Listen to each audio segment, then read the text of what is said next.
Welcome back to another episode of the Panameer Ask the Expert podcast, where you learn Oracle Cloud strategy from world's leading experts. Today is joining me Eddie Cairnie. You all probably know him as the content creator for finance and ERP in Panameer.com. Thank you, Eddie, for joining us. My pleasure. It's good to see you, Linus. Pleasure to have you here. So today we want to talk about something very interesting because, Eddie, you have an incredible amount of experience when it comes to implementation projects with very large, very big companies. And today we want to talk about the problems that companies that are super big usually face when they go into Oracle Cloud or try to make the move into Oracle Cloud. So what would you say are some of the main problems that over the year you found over and over again when you have big companies trying to move into cloud? Well, I think there is one overreaching or overarching problem which manifests in different ways. Every successful multi-regional, global companies, and I've worked for one of the biggest oil companies in the world. I've worked for a few of the biggest banks in the world. I've even worked for a construction company that was one of the biggest in the world. And all of these companies had one thing in common. And what they had in common was that they grew through acquisition. As you become successful, you buy smaller companies up, right? It's a natural evolution. It's quite organic and it makes a lot of sense. Now, when you do that and you buy a company, you basically have two choices, right? Do we fully assimilate that company into the systems, the policies, the procedures, and the processes of the large company that is taking over the smaller company, right? Mm-hmm. Now, if you do that, it's expensive to do that, right? In most cases, unless you're in a brand new industry and there's nobody else in it, then the companies that you're acquiring have their own systems, their own procedures, policies, and processes.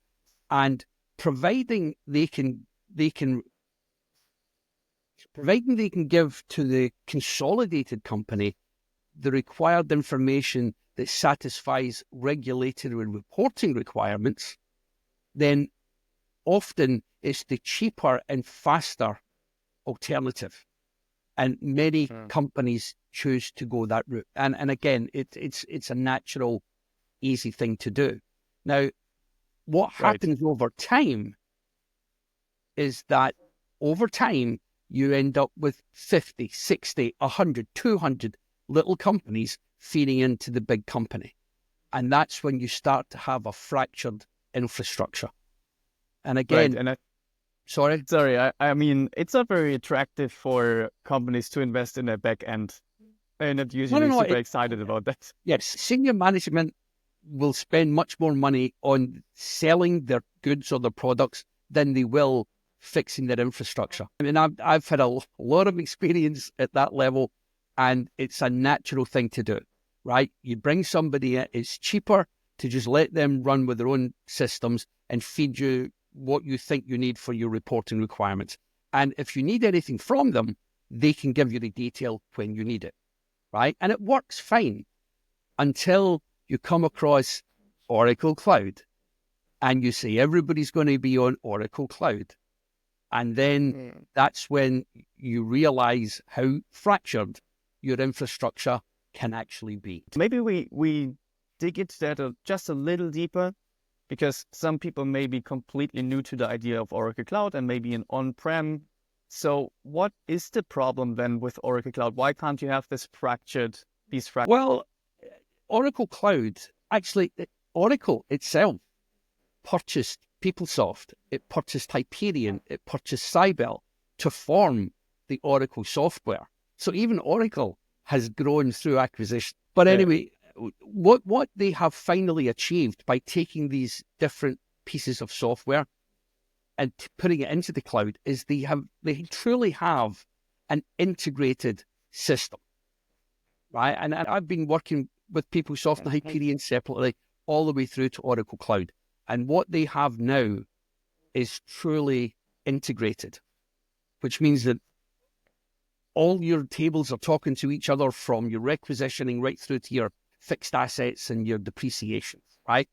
Now, it also means that all the processes and the procedures there is one state, right? There's one state for the policies, procedures, and processes for the firm under Oracle Cloud. And that's when your fractured infrastructure starts to give you problems. Because when you try to put this across the globe and you have all these different systems that you have been dealing with, you're having to migrate people from different policies, procedures, processes, and systems.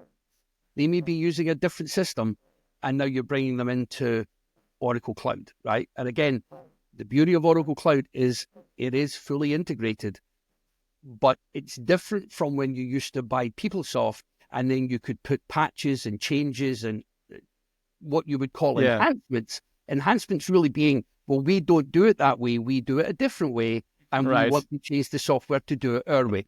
Well, Oracle Cloud, if you're going to get the transformative advantages of Oracle Cloud, and it is transformative, you have got to stop changing the way that the system works and start using their best practices as your practices.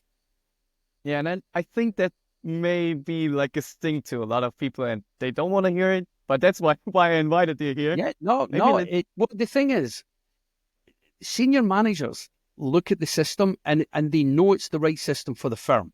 They don't always appreciate how broken their infrastructure is, right? It's the people at the lower level that know how all this stuff works.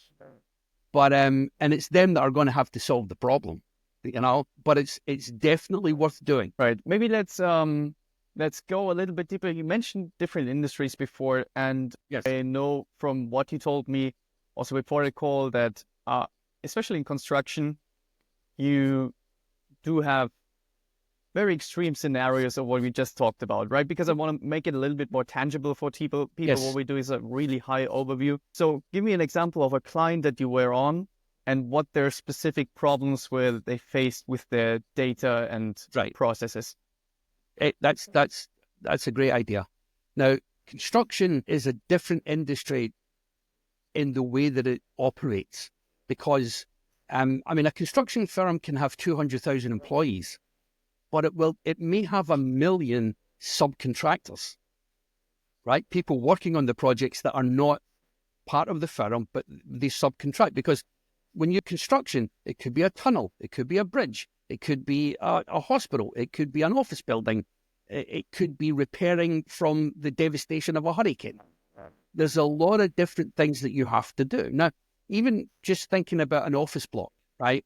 You need heavy equipment to get the foundations done, then you need your iron structure, then you need your windows, then you need your electricity, then you need your floors, then you need your computers and all the utilities, and even right down to the guy who has to balance the air, right? I mean, if you have a 70-story building, the air at the top is not the same pressure as the air at the bottom. And if you don't get all of that right, your windows are either exploding or imploding, right? So you have all these different areas that people have to be experts in. Construction firms will manage projects, but often they give out a lot of the tasks to subcontractors. Now, what that means is, again, if you're a construction firm and you've bought a lot of different smaller construction firms, they're spread all over the world. They have their own systems. They have their own vendors, right? I mean, if I'm in the East Coast of America, I will have a certain vendor. The West Coast, I'll maybe have a different vendor. If I'm in Europe, it will be a different vendor. So they will have a large vendor base. I mean, they could have 18,000 vendors that are active, right? I mean, if you go into an oil company or a bank, they may have 15, 16,000 vendors on their vendor records, but 12, 13,000 of them just haven't been cleaned off the records. They haven't been used for years. But in construction, they have a huge vendor base, right? Now, let me give you an example of what happened when we were trying to put in the Oracle Cloud. Oracle Cloud works from requisitioning right through to fixed assets. So you put your requisition in, it produces a purchase order, the purchase order goes out to the vendor, and the vendor then sends the purchase order number onto the invoice when they've supplied the good or service, so that you can reference the purchase order with the invoice. Well, that works fine if everybody's already doing that as a process, right? When you have a decentralized infrastructure and all of the vendor information is held locally, how do you contact your 18,000 vendors to tell them we're changing our process? And that's the problem that we came across when I was working with these guys. I got, what's your method of communication to the vendors? And it transpired there was no centralization of contact information. It was all in all the different offices. And then when I spoke about vendor analysis, because there was all these different systems, people in the different areas basically knew their own vendors, but we didn't centrally know our vendor analysis. We didn't know who were the big spender vendors, or more importantly, for the matching, who were the high volume invoice vendors, right? I mean, if PwC sent you 4 invoices for $400,000, even if you do it manually, you can manage 4 invoices. If you have 10,000 invoices from FedEx for $400,000, you got a different problem, right?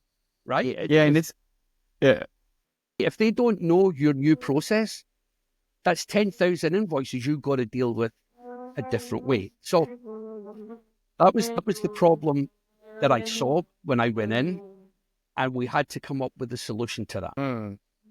Yeah, and it's interesting because we're kind of walking the line where, with the other conversation that I had with Scott the other week, where we talked about these are things you should normally know before you go into cloud.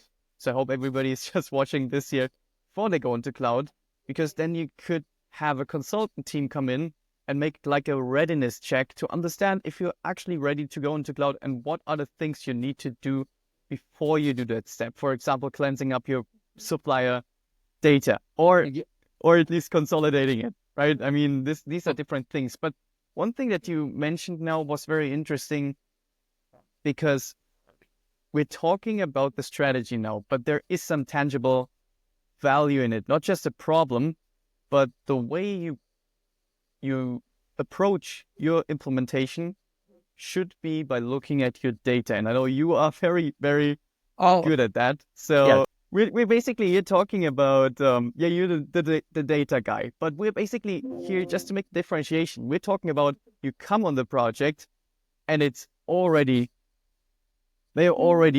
trying to do it, and they didn't do what they're supposed to do before. So what did you do there? In this example, I was brought in towards the end because they were starting to realize this thing's getting a little away from us, you know. And I'm like a data plumber, right? I go into the weeds. It's true though. I love getting into this stuff, and most people run away from chaos. I run towards chaos for some reason I don't know, but I'm never happier than getting a problem like that and fixing it. That's what I do, and then I go on to the next place where there's chaos. You know, that's the kick I get out of the job of implementing this, which is sort of maybe strange, but I enjoy it. I make no comment about that. But in that case, then, what did you guys do? Did you try to push this to a third-party reporting software, or? Well, what I did, and I contacted the different areas that I knew had different systems. Now, there was an old Oracle system that was there, and a lot of the information would go in there, but often they didn't use requisitioning or purchase order. They just put the invoice amount in. But what was sufficient, I managed to gather enough invoice level information, so I knew the amount of an invoice, the date of the invoice, the department that the invoice went to, and the account that the invoice went to. Now, with those pieces of information, I can bring in the calendar, I can bring in the general ledger cost center roll-up, the general ledger accounting roll-up, and I was then able to produce, and I did this through Power BI, I was able to produce a full analysis for 3 years as to the vendor spend by department, because it's then when I knew which departments use which, I could then go to them and say, I need this contact information. Now, given that they had 18,000 vendors and we were doubting it the last 3 or 4 months because they had a cutoff date, what I did was I tried to apply the 80-20 rule, right? Mm-hmm. If I can get 20% of the vendors and get 80% of the volume, the invoice volume and the spend, then if we cover that, we can get the rest of it as we go live because it's less impactful, right? And that's what we did with this. In fact, we were more successful. We hit round about 80% of both the invoice volumes and the invoice spend, and it probably was maybe 10 or 11% of the actual vendors when we did the full analysis. So I could then go to the different offices with a much smaller range of vendors and say, you need to give me a contact number and an email address. And then we formulated a communication that went out saying, this is the new process. You must do the following. And, and it basically was, we will give you a purchase order. You will supply the goods and services for the purchase order, but the purchase order number must be on the invoice. And that's what makes, when you've got that process in place, 90% of your invoices, 95% of your invoices can flow through contactless, right? You're only focusing in on your problems, which frees up so much time for your accounts payable department. When all they're doing is trying to figure out what matches, that's not how it should be. You should be focused only on your problems and doing more analytical work and telling people what their spend is with these various different vendors and whether it's cyclical or seasonal. Who's your heavy hitters spend-wise? Who's your heavy hitters volume-wise? That's the information that people need. The fact that your accounts payable team are always stretched and they're continually just trying to keep things afloat, particularly with a fractured infrastructure, this is an opportunity to start cleansing that and fixing things. I think that's probably the best punchline for that, because a lot of time we come on the implementation projects and everybody's just complaining about Oracle Cloud. Oh, we bought that system and it doesn't do what we want because we want to look at every invoice. Well, you should. Or it doesn't do what we want because we do things a different way. And that's the one thing. Oracle Cloud processes are best in class, right? If you're not doing that, you're suboptimal. And that's not Oracle's fault. That's your fault.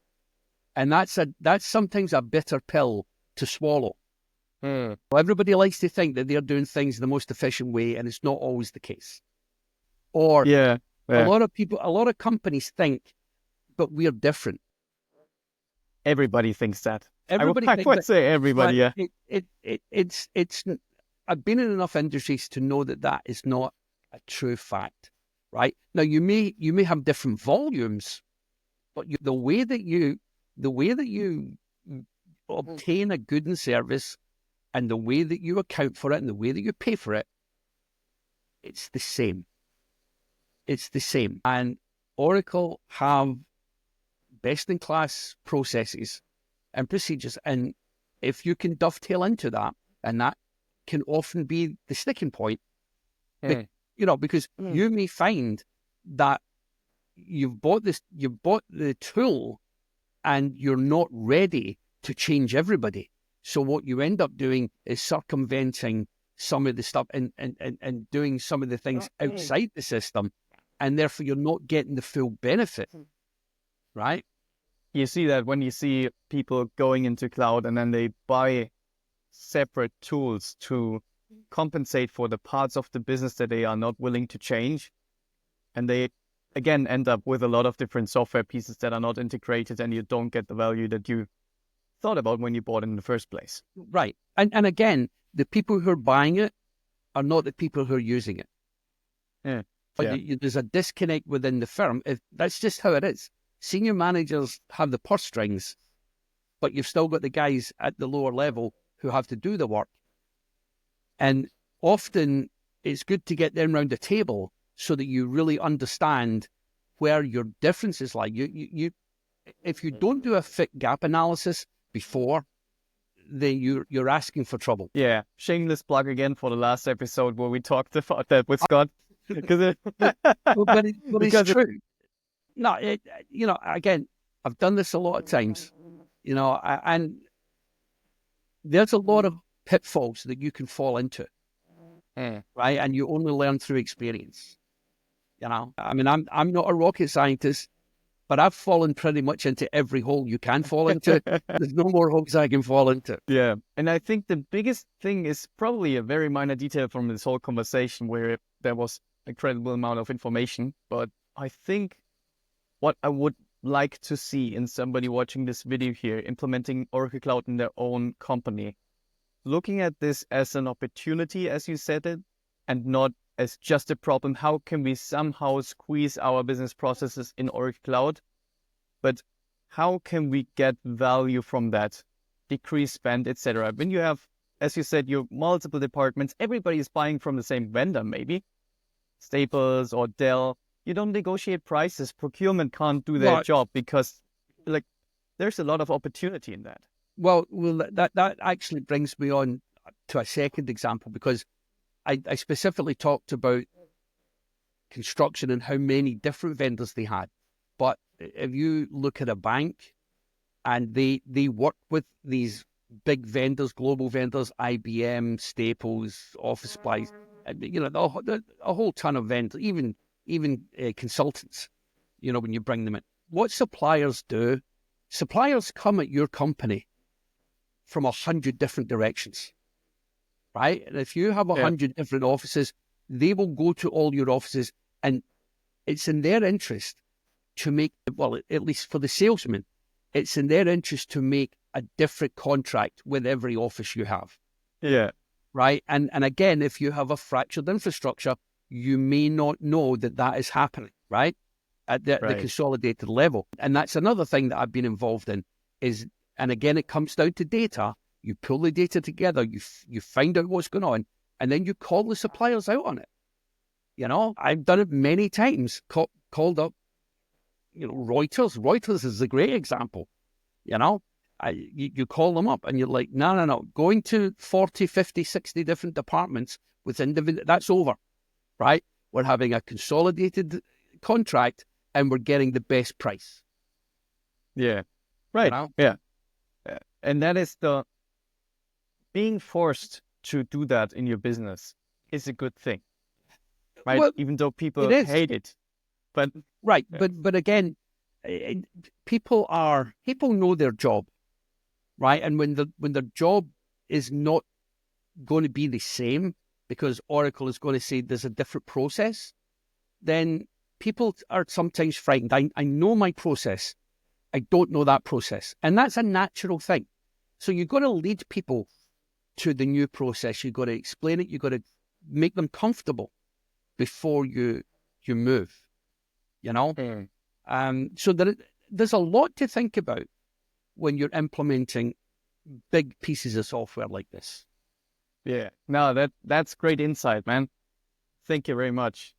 I think that has been a lot. Also, these examples are really helpful because this is probably what every big company that I've ever seen faces. Some of them heavier, some of them not, but some of them are not prepared at all to go into cloud, and they buy it and they start implementation and they dictate their requirements to the implementer and then figure out along the way, like you said, and then they bring in you at very end. Even though you like chaos, as you said, it's not the preferred way of working. No, if you no, want to have a successful project. it's not at all. But Yeah. it's where most people start before they don't know it. But it's when they get through it, they start to realize, we didn't realize this, we didn't realize that. And again, it comes down to a big global company having a fractured infrastructure. And again, it's an organic thing that happens. It happens by evolution, and it's normal. And again, the decision at the time when you buy another company, you may not have the budget for that year to implement them fully into your systems. So it often is the strategic, well, it's certainly from a fiscal point of view, the best decision to leave them as they are. It's only when you go further down the road and you've done this 40, 50 times, then you have a problem. Right. Now, awesome, man. I think we got to wrap it up here, but one more thing. I will drop, if that's okay, your calendar link for quick chat down in the description. Sure. So people can reach out to you there directly and book a call if they need your personal help. Hopefully not that late in the project, but who knows, right? We're reach out sooner than later. That's what I want to say. But yeah, yes. Thank you, Eddie, for joining us. It's my pleasure, Linus, and I hope to be on again. Yeah, me too. I think there is a lot of things that we put on the sideline today to focus on one topic, and we will definitely be back. For you other guys, don't forget to subscribe to the channel, and then see you again in another episode of Ask the Expert.